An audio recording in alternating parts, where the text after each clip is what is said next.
മിശിഹായ്ക്ക് സ്തുതിയായിരിക്കട്ടെ. പരിശുദ്ധ അമ്മ പ്രത്യക്ഷപ്പെട്ട ഈ തിരുനടയിൽ വന്ന് എൻ്റെ മകളോടൊത്തി സാക്ഷ്യം പറയാൻ അനുവദിച്ച പരിശുദ്ധ അമ്മയ്ക്കും തിരുക്കുമാരനും ആദ്യം നന്ദി പറയുന്നു. എൻ്റെ പേര് റോസമ്മ സെബാസ്റ്റ്യൻ. ഞാൻ കട്ടപ്പന വെള്ളയാങ്കുടി ഇടവകക്കാരിയാണെങ്കിലും മൂന്നാറിനടുത്തുള്ള ഒരു ഹയർ സെക്കൻഡറി സ്കൂളിൽ പഠിപ്പിക്കുന്ന ഒരു അധ്യാപികയാണ് ഞാൻ. 2022 ഡിസംബർ 27 ആണ് ഞാൻ ആദ്യമായി ഇവിടെ വന്ന് ഉടമ്പടി എടുക്കുന്നത്. എൻ്റെ ഈ മോൾക്ക് എൻ്റെ മൂന്നാമത്തെ കുട്ടിയാണിത്.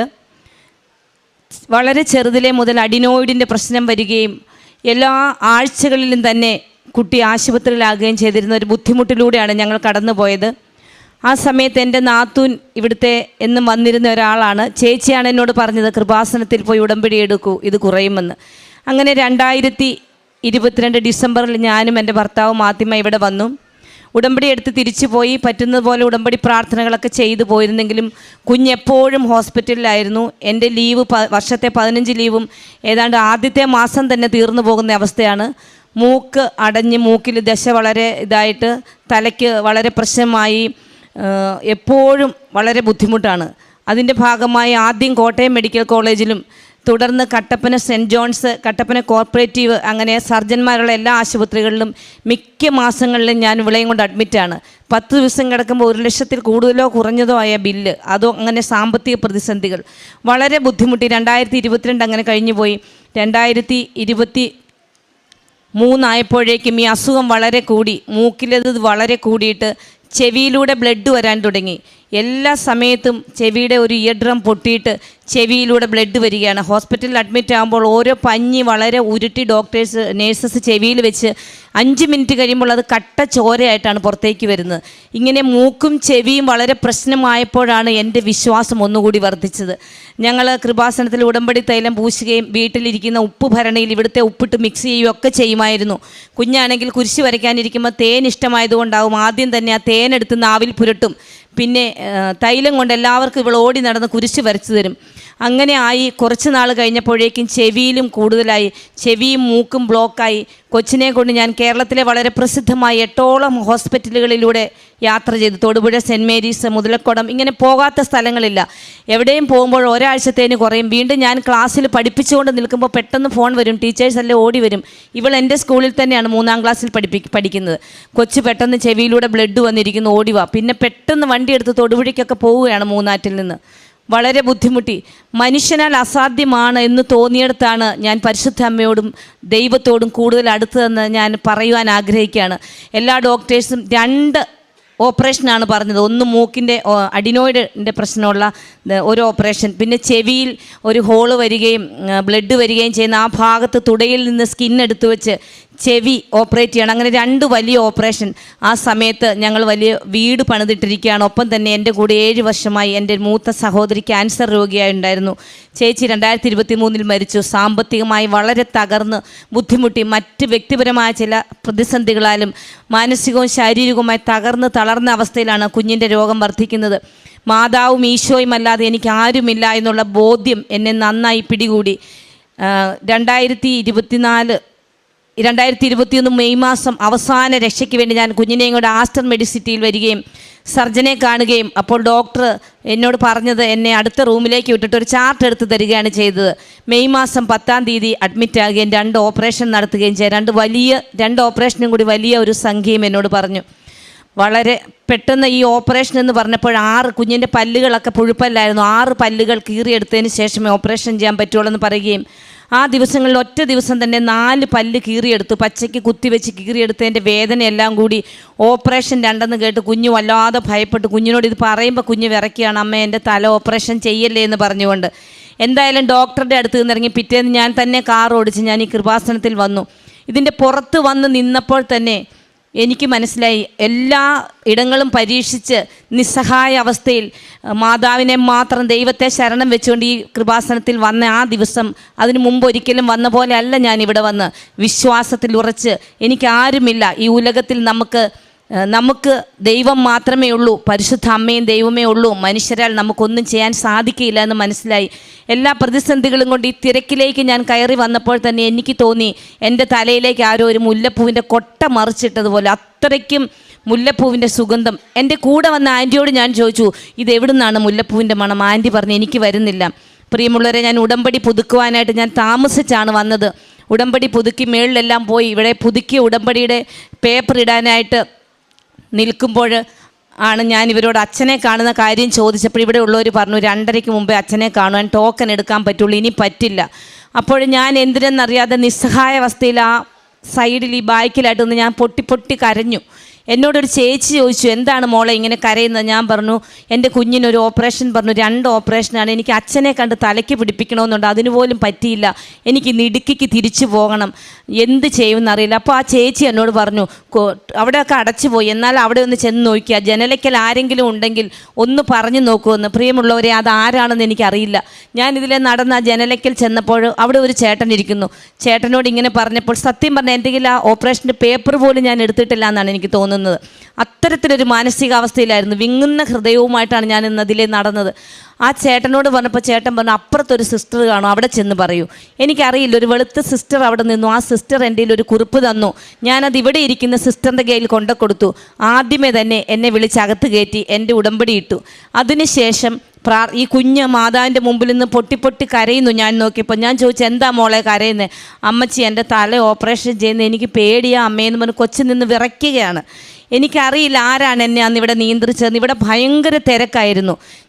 എനിക്ക് കിട്ടിയ പേപ്പറുമായി ഏറ്റവും പിന്നിൽ പോയി നിന്നപ്പോൾ എൻ്റെ മുമ്പിൽ കുറേ ആൾക്കാർ റോസ് പേപ്പറുമായി നിൽക്കുന്നു. ഞാനിവിടെ പറഞ്ഞതൊക്കെ ഉടമ്പടി എടുക്കാൻ പോയിരുന്നതുകൊണ്ട് പേപ്പറിൻ്റെ കളറിനെ കുറിച്ചൊന്നും എനിക്ക് മനസ്സിലായില്ല. അപ്പോൾ വീണ്ടും പ്രായമുള്ള ഒരു സ്ത്രീ ഇതിൻ്റെ പിറകിൽ വന്നിട്ട് എന്നെ തോണ്ടി വിളിച്ചിട്ട് പറഞ്ഞു, കുഞ്ഞെ, നീ ഈ മഞ്ഞ പേപ്പറുമായി ഇവിടെ നിൽക്കാതെ ഏറ്റവും മുൻപിലേക്ക് ചെല്ലൂ. അച്ഛനിപ്പോൾ ചോദിച്ചതേ ഉള്ളൂ മഞ്ഞ പേപ്പറുള്ള ആരെങ്കിലും ഉണ്ടോ എന്ന്. ഞാൻ പെട്ടെന്ന് മുൻപിലേക്ക് വന്നു. കുഞ്ഞിനെ അച്ഛൻ അടുത്തേക്ക് വിളിച്ചു. കുഞ്ഞിൻ്റെ കയ്യിലിരുന്ന പേപ്പർ ജോസഫ് അച്ഛൻ വാങ്ങിച്ചു. അച്ഛൻ അൾത്താരയിൽ ചെന്ന് പ്രാർത്ഥിച്ച്, ഞാൻ അന്ന് വരെ വിചാരിച്ചിരുന്ന കുഞ്ഞിൻ്റെ മൂക്കിൻ്റെ മുകളിൽ എവിടെയോ ആണ് ആദ്യത്തെ ഓപ്പറേഷൻ എന്നാണ്. പക്ഷേ അച്ഛൻ കുഞ്ഞിൻ്റെ തല ഇങ്ങനെ തിരിച്ചു പിടിച്ചിട്ട് പെടലിയുടെ ഭാഗത്ത് കുരിശ് വെച്ച് പ്രാർത്ഥിച്ചപ്പോൾ ഞാൻ മനസ്സിൽ വിചാരിച്ചു, അച്ഛൻ എന്താണ് അവിടെ കുരിശ് വയ്ക്കുന്നത്? എൻ്റെ വിചാരം മൂക്കിൻ്റെ മുകളിലാണ് ഒരു ഓപ്പറേഷൻ എന്നായിരുന്നു. അച്ഛൻ കുഞ്ഞിനെ ഒരു കാശ് രൂപ കൊടുത്തിട്ട്, ഒന്നും കുഴപ്പമില്ല, മോള് പൊയ്ക്കോ എന്ന് പറഞ്ഞു. ഇവിടുന്ന് കുഞ്ഞിനെയും കൈ പിടിച്ചുകൊണ്ട് ഇതുപോലെ ആളിനിടയിലൂടെ ഞാൻ ആ ഭാഗത്തെത്തിയപ്പോൾ വീണ്ടും ആദ്യത്തേതുപോലെ തന്നെ വളരെ മനോഹരമായ മുല്ലപ്പൂവിൻ്റെ സുഗന്ധം. പ്രിയപ്പെട്ടവരെ, അന്ന് എൻ്റെ ജീവിതത്തിൽ 2022 മുതൽ വന്നുവെങ്കിലും മാതാവ് എന്നെ തൊട്ടു എന്ന് ഞാൻ വളരെ വിശ്വാസത്തോടു കൂടി പറയുന്നു. ഇവിടെ നിന്നിറങ്ങി ഞങ്ങൾ വീട്ടിൽ പോയി. വീട്ടിൽ ചെന്നതിന് ശേഷം 8-ാം തീയതി ഞാൻ ഓപ്പറേഷന് പോയില്ല. വീട്ടിൽ ചില വളരെ വലിയ സാമ്പത്തിക പ്രതിസന്ധികളും മറ്റു ചില ബുദ്ധിമുട്ടുകളും ഉണ്ടായിരുന്നൊരവസ്ഥയായിരുന്നു. 15-ാം തീയതിയോട് കൂടി ഞാൻ കുഞ്ഞിനെയും കൊണ്ട് മറ്റൊരാവശ്യത്തിന് പാലാ മാർസ്ലിയ ഹോസ്പിറ്റലിൽ പോയി. ഹോസ്പിറ്റലിൽ ചെന്നപ്പോൾ ഡോക്ടറോട് ഞാൻ പറഞ്ഞു, ഇങ്ങനെ ഒരു ഓപ്പറേഷൻ പറഞ്ഞിരുന്ന കുട്ടിയാണ്, അതുകൊണ്ട് മരുന്ന് കൊടുക്കുന്നതിനെക്കുറിച്ച്. ഡോക്ടർ പറഞ്ഞു, നമുക്ക് കുഞ്ഞിൻ്റെ തല സ്കാൻ ചെയ്തതിന് ശേഷം മറ്റേ ബുദ്ധിമുട്ടിന് മരുന്ന് കൊടുക്കുന്നതിനെക്കുറിച്ച് ആലോചിക്കാമെന്ന് പറഞ്ഞ് ഡോക്ടർ സ്കാൻ ചെയ്തിട്ട് ആ പേപ്പറും കൊണ്ടുവന്ന് എന്നെ അകത്തേക്ക് വിളിച്ചിട്ട് ചോദിക്കുകയാണ്, ഈ കുട്ടിക്ക് ഇങ്ങനെ ഒരു അസുഖമുണ്ടെന്ന് ആരാണ് പറഞ്ഞത്? ഞാൻ പറഞ്ഞു, കേരളത്തിലെ തന്നെ പ്രസിദ്ധമായ 9 ഹോസ്പിറ്റലുകളിൽ പോയതിന് ശേഷമാണ് ഞാൻ ആസ്റ്റർ മെഡിസിറ്റിയിൽ പോയത്. അവിടെ നിന്നാണ് എനിക്ക് ഓപ്പറേഷന് ഡേറ്റ് തന്നിരിക്കുന്നതെന്നും. പ്രിയപ്പെട്ടവരെ, അപ്പോൾ ആ ഡോക്ടർ പറയാണ്, ഈ കുഞ്ഞിന് ചെവിയിലോ മൂക്കിലോ അങ്ങനെ നിങ്ങൾ പറഞ്ഞ അസുഖത്തിൻ്റെ യാതൊരു ലക്ഷണങ്ങളുമില്ല. ഇവൾക്ക് ഒരു ഓപ്പറേഷനും അസുഖവും ഒന്നുമില്ല. ഇവൾക്കൊരു പനിയുടെ മരുന്ന് പോലും നിങ്ങൾ കൊടുക്കണ്ട. അത് പരിശുദ്ധ അമ്മയുടെ ഒരു വലിയ സാക്ഷ്യമായി. ഞാൻ അപ്പോൾ തന്നെ ആശുപത്രിയിൽ നിന്ന് തന്നെ പലരോടും പറഞ്ഞു, ഇതേ ഞാൻ 10-ാം തീയതി ഓപ്പറേഷന് പറഞ്ഞിരുന്നതാണ്. 10ാമത്തെ ഹോസ്പിറ്റലാണ് ആസ്റ്റർ മെഡിസിറ്റി. എൻ്റെ പരിശുദ്ധ അമ്മ എൻ്റെ കുഞ്ഞിൻ്റെ ഓപ്പറേഷൻ മാറ്റിക്കളഞ്ഞിരിക്കുന്നു. പരിശുദ്ധ അമ്മയ്ക്ക് എത്രമാത്രം സ്തുതി പറഞ്ഞാലും മതിയാവില്ല. അത് എൻ്റെ 1-ാമത്തെ സാക്ഷ്യം. 2-ാമത്തെ സാക്ഷ്യം, ആ മാസം തന്നെ 30-ാം തീയതി, അതായത് മെയ് 30-ാം തീയതി ഞാൻ ചേച്ചിയുടെ രോഗാവസ്ഥയും വീട് പണിയുമൊക്കെ ബന്ധപ്പെട്ട് ഹസ്ബൻഡ് കുറച്ച് കാലമായി ദുബായിൽ നിന്ന് തിരിച്ചു വന്നിരിക്കുകയായിരുന്നു. ഈ കുഞ്ഞിന് അസുഖം കൂടുന്ന സമയത്ത് അദ്ദേഹത്തിന് വിസ വരികയും പോവുകയും ചെയ്തു. പക്ഷേ ആ മാസം എനിക്കൊരു 15 ലക്ഷം രൂപ കൊടുക്കേണ്ടതുണ്ട്. ഞാനൊരു +2 അധ്യാപികയായിരുന്നത് കൊണ്ട് എന്നിൽ വിശ്വസിച്ച് തന്നതാണ്. പക്ഷേ ആ സമയത്ത് എനിക്ക് പൈസ കൊടുക്കാൻ 15 ലക്ഷം പോയിട്ട് 15,000 രൂപ പോലും കയ്യിലില്ലാത്ത ഒരു അവസ്ഥയിലാണ് ഞങ്ങളപ്പോൾ കഴിയുന്നത്. ഞാൻ ഇവിടെ നിന്ന് ഉടമ്പടി എടുത്തിട്ട് പോയിട്ട് എന്നും പ്രാർത്ഥിക്കും. ഞാനും മക്കളും കൈപിടിച്ച് പ്രാർത്ഥിക്കും. കടത്തി കൊടുക്കാമെന്ന് പറഞ്ഞ ഡേറ്റ് എങ്ങനെ മാറ്റി പറഞ്ഞാൽ പറ്റത്തില്ല. അവർക്ക് ആ പൈസ വേണ്ടതാണ്. വീട്ടിൽ സത്യം പറഞ്ഞാൽ ഭക്ഷണം വെക്കാൻ പോലും മാനസികവും ശാരീരികവുമായി ഞാൻ ബുദ്ധിമുട്ടി. അത്രയ്ക്കും പ്രയാസപ്പെട്ടു. എന്ത് ചെയ്യും? അങ്ങനെ 25-ാം തീയതി ആയിട്ടും ഞാൻ വിചാരിച്ച കാര്യങ്ങളൊന്നും നടന്നില്ല. പ്രിയമുള്ളവരെ, പരിശുദ്ധ അമ്മയുടെ രൂപം, എനിക്ക് കിടന്നാൽ ഉറക്കം വരാഞ്ഞിട്ട് പരിശുദ്ധ അമ്മയുടെ രൂപം ഞാനും മക്കളും കിടക്കുന്ന കട്ടിലിൽ എൻ്റെ അടുത്ത് എൻ്റെ തലഭാഗത്തായിട്ട് പരിശുദ്ധ അമ്മയുടെ വലിയ രൂപം കൊണ്ട് വെച്ചിട്ട് പരിശുദ്ധ അമ്മയുടെ കാൽഭാഗം ചേർത്ത് കെട്ടിപ്പിടിച്ച് കരഞ്ഞുകൊണ്ട് അമ്മച്ചിയോട് പറയുന്നത് പോലെ ഞാൻ പറഞ്ഞു, എൻ്റെ ചാച്ചനും അമ്മച്ചിയും മരിച്ചുപോയി, പരിശുദ്ധ അമ്മയും ഈശോയും ഇറങ്ങി വന്നേ പറ്റുള്ളൂ, എനിക്ക് അമ്മയോടെ പറയുവാനുള്ളൂ. അമ്മയുടെ രൂപം കെട്ടിപ്പിടിച്ചുകൊണ്ട് ഞാൻ 3 രാത്രികളിൽ എൻ്റെ കൂടെ അമ്മയെ കിടത്തി ഉറക്കി. ഞങ്ങൾ കിടന്ന പുതപ്പിനകത്ത് പരിശുദ്ധ അമ്മയെ വെച്ച് ഞാൻ കിടന്നുറങ്ങി. അങ്ങനെ 29-ാം തീയതിയായി. 31-ാം തീയതിയാണ് എനിക്ക് പണം കൊടുക്കേണ്ടത്. ഞാനൊരു വീട് 1 വർഷത്തേക്ക് വാടകയ്ക്ക്, നമ്മുടെ അവിടെ ഒറ്റിയെന്ന് പറയും, കൊടുക്കാനിട്ടിട്ടുണ്ട്. അതല്ലാതെ മറ്റൊന്നുമില്ല. ഈ 3-4 മാസമായിട്ട് പരിശ്രമിച്ചിട്ടും അത് നടന്നിട്ടില്ല. ഇനി 3 ദിവസമേ ഉള്ളൂ. 1-ാം തീയതി സ്കൂൾ തുറക്കുമ്പോൾ എനിക്ക് മൂന്നാറിന് തിരിച്ചു പോകണം. ഒരു 10 മണിയായപ്പോൾ, 29-ാം തീയതി 10 മണിയായപ്പോൾ ഞാൻ അടുക്കളയുടെ കിച്ചൻ്റെ സൈഡിൽ മീൻ വെട്ടിക്കൊണ്ടിരിക്കുകയാണ്. മോൾ ഓടി വന്ന് പറഞ്ഞു, അമ്മ ഒരു ചേട്ടൻ 2 ചേട്ടന്മാർ വന്ന് നിൽക്കുന്നു. ഞാൻ ഈ കത്തി വെച്ചിട്ട് കൈ പുറകിൽ പിടിച്ചുകൊണ്ട് ഫ്രണ്ടിൽ ചെന്നപ്പോൾ ആ ചേട്ടൻ പറയാണ്, ടീച്ചറെ ഈ വീട് വാടകയ്ക്ക് കൊടുക്കുന്നെന്ന് പറഞ്ഞല്ലോ ടീച്ചർ പോകുമ്പോൾ, ഇതൊന്ന് നോക്കാൻ വന്നതാണ്. പ്രിയപ്പെട്ടവരെ, നിങ്ങൾ വിശ്വസിക്കുമോ എന്ന് എനിക്കറിയില്ല. ആദ്യം വന്ന ആ മനുഷ്യൻ 2-ാം നിലയിൽ നിൽക്കുമ്പോൾ വീണ്ടും ഒരു കാറ് വന്നു, അവർ 1-ാം നിലയിൽ നിന്നു. 3-മതൊരു കാറ് വന്നു, അവർ ഞങ്ങളുടെ സിറ്റൗട്ടിൽ നിൽക്കുന്നു. 4-മതും 5-മതും ഓരോ വണ്ടികൾ ഞങ്ങളുടെ മുറ്റത്ത് വന്നു. ഞാൻ പറഞ്ഞു, അവരെല്ലാവരും വീട് കാണാൻ വന്നതാണ്. ഞാൻ പറഞ്ഞു, 2 പേര് വീടിനകത്ത് നിൽക്കുകയാണ്, അവരിറങ്ങിയിട്ട് കാണാം. പ്രിയമുള്ളവരെ, 10-നും 10:15 ഇടയ്ക്ക് 5 ബ്രോക്കർമാർ എൻ്റെ വീട്ടിൽ ആൾക്കാരെയും കൊണ്ടുവരികയും അവിടെ വെച്ച് തന്നെ ഞാൻ കൊടുക്കാമെന്ന് പറഞ്ഞതിനേക്കാൾ 2.5 ലക്ഷം രൂപ കൂട്ടി എനിക്ക് വീടിന് അഡ്വാൻസ്, ആ ഒറ്റ വർഷത്തെ വാടകയ്ക്ക് അഡ്വാൻസ് തരികയും ചെയ്തു. ഇതൊക്കെ പരിശുദ്ധ അമ്മയുടെ വലിയ മിറക്കളെന്നല്ലാതെ എന്താണ് പറയുക. ആ 15 മിനിറ്റ് കൊണ്ട് 5 കൂട്ടരാണ് എൻ്റെ വീട്ടിൽ വന്ന. 6 മാസം കൊണ്ട് ഞാൻ നോക്കിയിട്ട് ശ്രമിച്ചിട്ട് നടക്കാത്ത കാര്യമാണ് പരിശുദ്ധ അമ്മ നടത്തി തന്നത്. അങ്ങനെ ആ മെയ് 30 അന്ന് തന്നെ മുഴുവൻ പൈസയും അക്കൗണ്ടിലേക്കിട്ട് മെയ് 31-ന് ആ പണം കൊടുക്കാൻ എനിക്ക് സാധിച്ചു. അതുപോലെ ജീവിതത്തിൻ്റെ പല ആത്യന്തിക ഘട്ടങ്ങളിലും പരിശുദ്ധ അമ്മ നേരിട്ട് ഇറങ്ങി വന്ന് ഞങ്ങളുടെ കൈ പിടിച്ച് നടത്തിയ അനുഭവങ്ങൾ എൻ്റെയും മക്കളുടെയും ഞങ്ങളുടെ കുടുംബത്തിൻ്റെയും ജീവിതത്തിലുണ്ട്. ഇനിയും ജീവിതത്തിലെ പ്രതിസന്ധികളും ബുദ്ധിമുട്ടുകളും ഒക്കെ ഉണ്ട്. പക്ഷെ അവിടെയൊക്കെയും പരിശുദ്ധ അമ്മയും തിരുക്കുമാരനും ജീവിതത്തിൽ അവസാന നിമിഷത്തിൽ ഇടപെടുമെന്നും ജീവിതത്തിലെ എല്ലാ പ്രതിസന്ധികളിലും തകരാതെ തളരാതെ തോണി മുങ്ങുന്ന സമയത്തെങ്കിലും മാതാവ് കരം പിടിച്ചുയർത്തുമെന്നും എനിക്ക് വലിയ വിശ്വാസമാണ്. എൻ്റെ ഈ കുഞ്ഞിൻ്റെ ഓപ്പറേഷൻ തന്നെ അതിന് വലിയൊരു തെളിവാണ്. എൻ്റെ ഓപ്പറേഷൻ മാറ്റിത്തന്ന അമ്മ മാതാവിനും തിരുക്കുമാരനും 1000 നന്ദി. പിന്നെ പുണ്യപ്രവൃത്തികൾ എന്ന് പറയുന്നത്, ഞാൻ മൂന്നാർ അടുത്തൊരു +2-ലാണ് ജോലി ചെയ്യുന്നത്. പലപ്പോഴും അവിടെയൊക്കെ കുടികളിലെ കുട്ടികളൊക്കെ പഠിക്കുന്ന ഇടങ്ങളാണ്. എന്നെക്കൊണ്ട് കഴിയുന്നത് പോലെ പലർക്കും വീട്ടിലെ നമ്മുടെ ക്ലാസ്സിലെ കുട്ടികളുടെ വീട്ടിൽ ചിലവിന് പോലും കൊടുത്ത് കുട്ടികളെ കൊണ്ടുവരേണ്ട, ബസ് ഫീസുകളൊക്കെ കൊടുത്ത് കുട്ടികളെ കൊണ്ടുവരേണ്ട അവസ്ഥയുണ്ട്. എൻ്റെ ഏത് പ്രതിസന്ധിയിലും എത്ര കഷ്ടപ്പെട്ടിട്ടാണെങ്കിലും അങ്ങനെയുള്ള കുട്ടികൾക്ക് അവരുടെ കുടുംബത്തിന് എന്നാൽ കഴിയുന്ന സഹായം ചെയ്യുന്നുണ്ട്. അതുപോലെ തന്നെ രോഗികൾക്ക് നമ്മുടെ കയ്യിലില്ലെങ്കിലും അവർ ചോദിക്കുമ്പോൾ എവിടെ നിന്നാണെങ്കിലും കുറച്ചെങ്കിലും കൊടുക്കാൻ ശ്രമിക്കുന്നുണ്ട്. കഴിഞ്ഞ 2 വർഷമായി എല്ലാ ദിവസവും എൻ്റെ ഫോണിൽ ആദ്യം ഞാൻ എഴുന്നേറ്റ് വരുമ്പോൾ തന്നെ ഈശോയുടെയും പരിശുദ്ധ അമ്മയുടെയും മുമ്പിലിരുന്ന് വചനം വായിച്ച് എൻ്റെ അന്നത്തെ ദിവസം കർത്താവിന് സമർപ്പിച്ചിട്ടാണ് ഞാൻ കിച്ചണിൽ പോയി ചായ ഇടാറുള്ളൂ. എൻ്റെ ഫോണിൻ്റെ എല്ലാ ദിവസവും ആദ്യത്തെ സ്റ്റാറ്റസ് ഞാൻ വായിക്കുന്ന ബൈബിൾ വചനങ്ങളാണ്.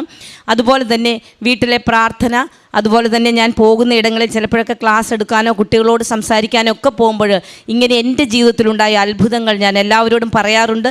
കൃപാസനത്തിൽ നിന്ന് കിട്ടിയ പത്രം പലപ്പോഴും ഞാൻ ബസ് സ്റ്റാൻഡുകളിലും മറ്റിടങ്ങളിലും ഹോസ്പിറ്റലുകളിലും ഒക്കെ കൊടുക്കാറുണ്ട്.